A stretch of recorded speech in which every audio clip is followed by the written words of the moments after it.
Hi everybody, it's Christy Howard with Empower Network, and I'm back for another alopecia focus video. And I'm just in my room. It's a little dark in here, I'm sorry, but I'm in my room and I'm folding laundry.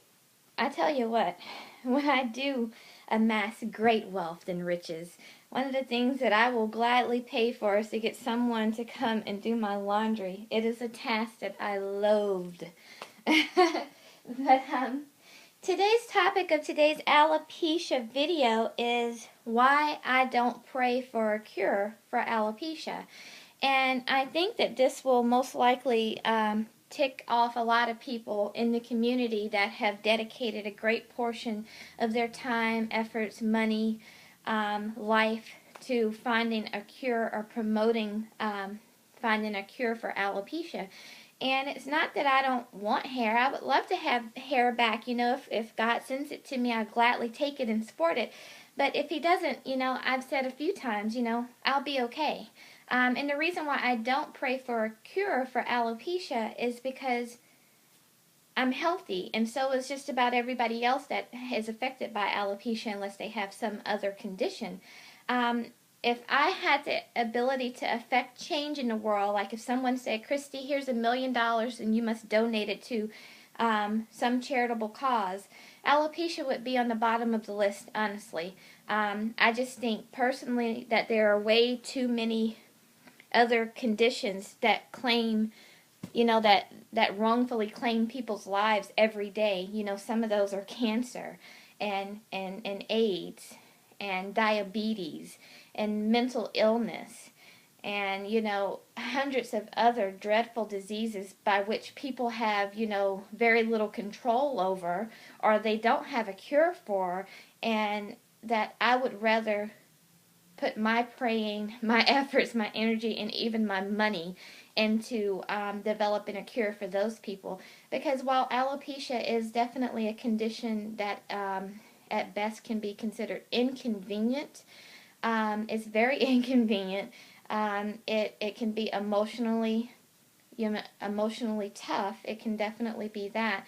But when you really look at it, a lot of people don't have hair. For whatever reason, in our society, in our culture, we take it so hard because westernized culture has this definition of what is pretty and what is acceptable and, what we should all look like. And because some of us are different, have different features, some of us have big noses, some of us have big lips, some of us have, big ears or have small this. I have a big forehead that when I was a young girl and had plenty of hair, I kept bangs over this forehead because I was teased about having, a high forehead. And look at me now, I don't have a single strand of hair to put over my big forehead, but I'm okay with that, I'm really okay with that. And, the only thing that I pray for related to alopecia is acceptance. And that is not acceptance from any individual out there for myself, but acceptance. I prayed for my own acceptance, for me accepting it for me, which I have. And I pray that other people that have the condition, that they find acceptance in their heart, because it's for you. It's not for everybody else. Because once you accept it in your heart and you're able to embrace it and you're able to hold your head up and stick your chest out, put your shoulders back, and walk into a room and not feel intimidated, not feel ashamed, not feel less than, once you're able to do that and you're able to exude confidence, because you're confident in yourself and you love who you are and you love everything about you to include your flaws, then it becomes immaterial as whether or not you have hair or not. Because if you want hair, you can go to the store and you can purchase, a variety of wigs, human hair or not. You can purchase a variety of wigs and you can wear it and you can change it every day if you want to. You want to be blonde today, you want to be brunette tomorrow, you want to be redhead the next day, you want to be long today, you want to be short the next. You can do that. It's your free will to do that. And guess what? you can, if you don't want hair, you can simply take it off. Now, most people don't have that option, so that's just, I try to find a little bit of humor to put in these videos because it is a heavy, heavy topic.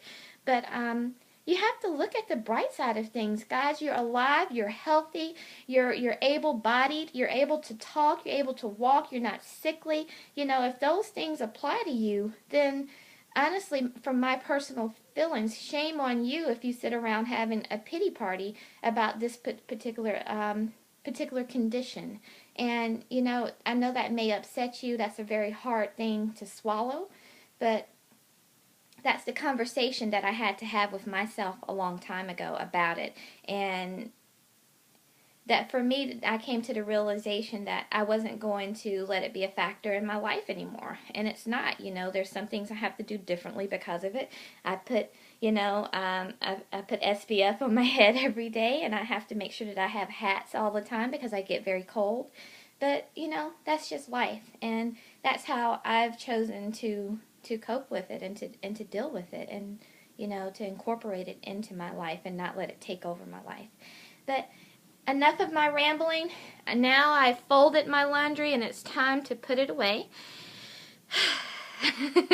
My work is never done. Thank you for watching my videos. I appreciate your support. I've received so many messages on Facebook, messages on my video, messages in email and other places about these videos and that you appreciate them. And I want to say that I appreciate you. Thank you so much for your support. I hope that you'll tune in for the radio Blog Talk Radio call that I'm going to do with Ask Tall Paul this Friday, May the 17th. And if you don't, there'll be a replay. So I'm reaching out to people in the alopecia community on Facebook, and I've been posting in the group. So please feel free to friend me. I love to hear from you, and I'd love to get to know you. So bye.